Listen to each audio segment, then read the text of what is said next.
how does our media product represent particular social groups? Well, we can look into this by looking at the three different characters that are in the film. First character, the press conference guy, Philip Pengilly. He's very geeky looking, and now considering he's on an Olympic committee board, perhaps you expect him to be much more, maybe a shirt and tie and like a suit type thing. He was in a shirt and tie, but not without the actual jacket.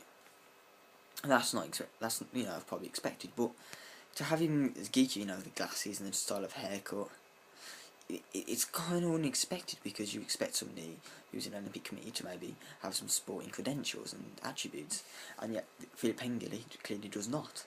He doesn't look very particularly athlete. He looks like somebody who played chess, and that is reinforced by the fact that we had chess pieces on the actual press conference desk. Whereas, in normal press conferences, would they have chess pieces on desk? Probably not.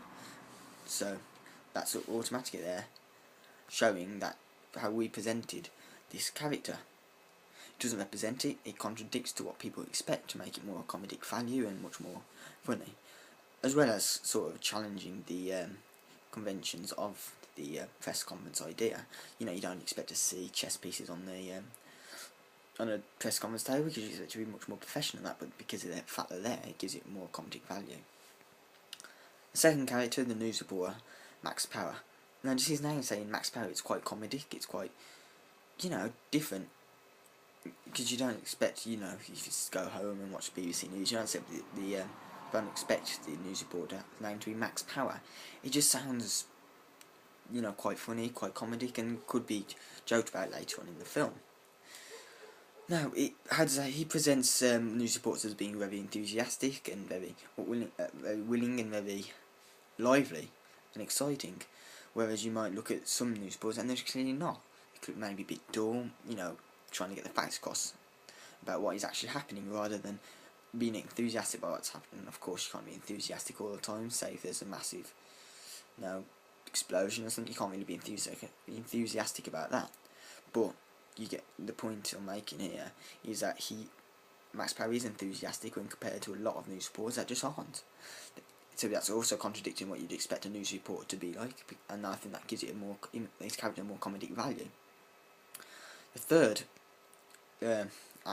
character is Sebastian, the Jenga star. Now, just the fact that he's a Jenga star who's going to be in the Olympics does quite raise the question, why? Why Jenga? Well, that's the whole point of the film, and the film is to show, to be very tongue-in-cheek and very comedy. Now, because he's effectively an athlete, going to be in the Olympics, that's why he's going to be known as an athlete, and that's what he's known as in the film. We decided to dress in a particular way. He does represent what you'd expect an athlete to wear. He's got tracksuit bottoms, and he's got like a more sporting style shirt, but does he look like an actual sporting star? No. He's got the type of hairstyle he's got, and the type of character build is very important, because it doesn't look like a typical sporting athlete, really. And the fact that he's wearing purple as a shirt, you expect most athletes don't wear purple, they wear mainly black, white, red, blue.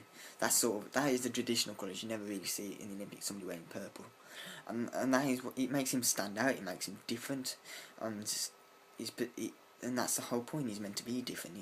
He's a Jenga player, for goodness sake. He's meant to be different. He's not meant to be like every other athlete out there. And I think the purple gives it more, comedic values. Makes that character unique. But how does this? Of course, he portrays athletes as everybody knows what an athlete looks like. Everyone's probably seen athletes on TV, such as football stars, rugby players, runners, all them type of people, and he does not look like one of them to people. And that's a fact. He isn't, because he plays Jenga, yet he's still classed as an athlete. So it sort of contradicts what you'd expect, which was the whole point of the characters, was to contradict what you'd expect, because they'd be more surprising, and automatic. That should make the film much more funny.